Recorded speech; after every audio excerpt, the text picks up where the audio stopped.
ಸಚಿವರ ಮೇಲೆ honey trap ಯತ್ನ ನಡೆದಿತ್ತು ಅಂತ ಸಚಿವ ಸತೀಶ್ ಜಾರಕಿಹೊಳಿ ಹೇಳಿದ್ದಾರೆ. ಸಚಿವ ಸತೀಶ್ ಜಾರಕಿಹೊಳಿ ಹೇಳಿಕೆಯ ಬೆನ್ನಲ್ಲೇ ಈಗ ಸಿಎಂ ಭೇಟಿಯಾಗಿದ್ದಾರೆ ಸಚಿವ ರಾಜಣ್ಣ ಅವರು. ಹನಿ ಟ್ರ್ಯಾಪ್ ಗುಸುಗುಸು ಮಧ್ಯೆ ಈಗ ಸಿಎಂ ಭೇಟಿಯಾಗಿದ್ದಾರೆ ಸಚಿವ ರಾಜಣ್ಣ. ಮಹತ್ವದ ಬೆಳವಣಿಗೆ ನಡೀತಾ ಇದೆ ಕಾವೇರಿ ನಿವಾಸದಲ್ಲಿ.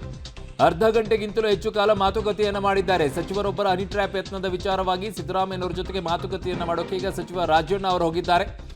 ರಾಜಣ್ಣ ಅವರು, ಜಾರಕಿಹೊಳಿ ಅವರು, ಪರಮೇಶ್ವರ್ ಎಲ್ಲರೂ ಕೂಡ ಒಂದು ಟೀಮ್ ಅದು. ಸೊ ಈಗ ಅವರು ನೇರವಾಗಿ ಆರೋಪವನ್ನು ಮಾಡ್ತಾ ಇರುವಂಥದ್ದು ತನಿಖೆಯನ್ನು ಮಾಡಿಸಬೇಕು, ಪೊಲೀಸರ ಕಂಪ್ಲೇಂಟ್ ದೂರು ಬರಬೇಕು ಅಂತಿದ್ದಾರೆ. ದೂರ ಯಾಕೆ ಬೇಕು? ಸುಮೋಟೋ ಕೇಸನ್ನು ಹಾಕ್ಕೊಳ್ಳಿ, ನಿಮ್ಮ ಸಚಿವರ ಮೇಲೆ ಬಂದಿರೋದಲ್ವಾ, ಯಾರು ಮಾಡಿದ್ದಾರೆ ಏನು ಅನ್ನುವಂಥದ್ದು ಬಹಿರಂಗ ಆಗಬೇಕಲ್ಲ. ಯಾರ ರಕ್ಷಣೆಯನ್ನು ಮಾಡ್ತಾ ಇದ್ದೀರಾ? ಗೊತ್ತಿದ್ದು ಯಾರು ಯಾವುದೂ ಹೇಳುವಂಥ ಪರಿಸ್ಥಿತಿಯಲ್ಲಿ ಇಲ್ವೇನೋ? ಯಾಕೆ ಸತೀಶ್ ಜಾರಕಿಹೊಳಿ ಅವರಿಗೆ ಅವರದ್ದೇ ಬ್ರದರ್ ಮೇಲೆ ಇದೇ ರೀತಿಯಾದಂಥ ಆರೋಪ ಬಂದಾಗ ಏನು ಮಾಡ್ತಾ ಇದ್ರೆ? ಅವತ್ತು ನಿಮಗೆ ಅಧಿಕಾರ ಇರಲಿಲ್ಲ, ಇವತ್ತು ನಿಮ್ಮ ಮುಂದೆ ಅಧಿಕಾರ ಇದೆ. ಯಾರವರು ಅನ್ನುವಂಥದ್ದನ್ನು ಪತ್ತೆ ಹಚ್ಚಿ ಒಳಗಡೆಗೆ ಹಾಕಿಸಿ ನೋಡೋಣ.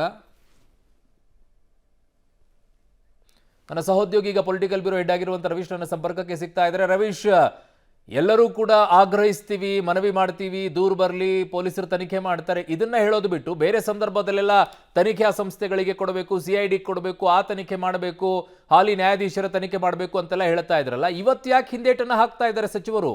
ಮುಖ್ಯಮಂತ್ರಿಗಳು ಇದನ್ನ ತನಿಖೆಗೆ ಕೊಡಬೇಕು, ಯಾರಿದ್ದಾರೆ ಇದರ ಹಿಂದೆ ಅವ್ರನ್ನೆಲ್ಲ ಬಯಲಿಗೆ ಎಳಿಬೇಕು ಅನ್ನುವಂಥದ್ದು ಆಗ್ರಹ ಯಾಕೆ ಬರ್ತಾ ಇಲ್ಲ ಯಾರ ಬಾಯಲ್ಲೂ ಕೂಡ?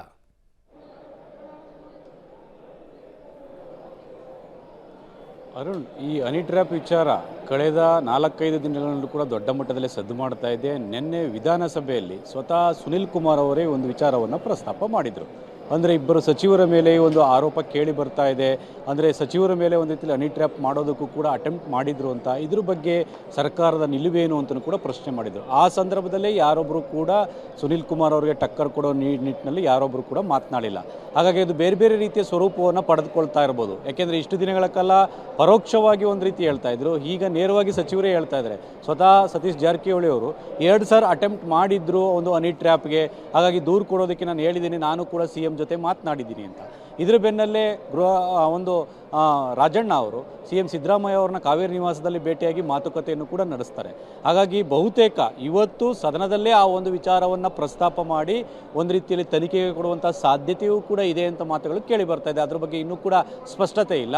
ಅಂದರೆ ಮುಖ್ಯಮಂತ್ರಿಗಳು ಬಜೆಟ್ ಮೇಲಿನ ಚರ್ಚೆಗೆ ಉತ್ತರವನ್ನು ಕೂಡ ಕೊಡ್ತಾರೆ. ಉತ್ತರ ಕೊಟ್ಟ ಬಳಿಕ ಈ ಎಲ್ಲ ಬೆಳವಣಿಗೆಗಳು ನಡೆಯುವಂಥ ಸಾಧ್ಯತೆ ಇದೆ.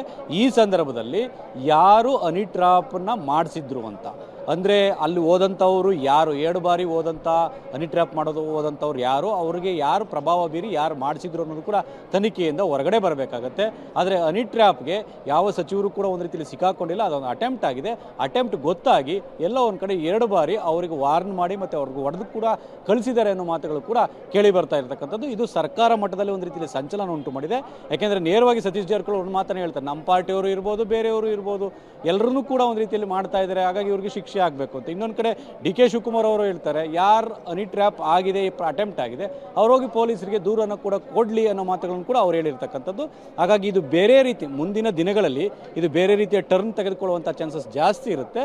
ಆ ಕಾರಣಕ್ಕೋಸ್ಕರವಾಗಿ ಇವತ್ತು ಸ್ವತಃ ಹನಿ ಟ್ರ್ಯಾಪ್ ಒಳಗಾದಂಥ ಸಚಿವರೇ ಪ್ರಸ್ತಾಪ ಮಾಡಿ ತನಿಖೆಗೆ ಕೊಡಿ ಅಂತ ಆಗ್ರಹಿಸ್ತಾರೆ ಅನ್ನೋ ಕುತೂಹಲ ಇರತಕ್ಕಂಥದ್ದು. ಹಾಗಾಗಿ ಸಂಜೆ ತನಕವೂ ಕೂಡ ಬೇರೆ ಬೇರೆ ರೀತಿಯ ಬೆಳವಣಿಗೆಗಳಾಗುವಂಥ ಚಾನ್ಸಸ್ ಜಾಸ್ತಿ ಇರುತ್ತೆ. ಅರುಣ್. ಓಕೆ ರವೀಶ್, ನಿಮ್ಮೆಲ್ಲ ಮಾಹಿತಿಗೆ ಧನ್ಯವಾದಗಳು.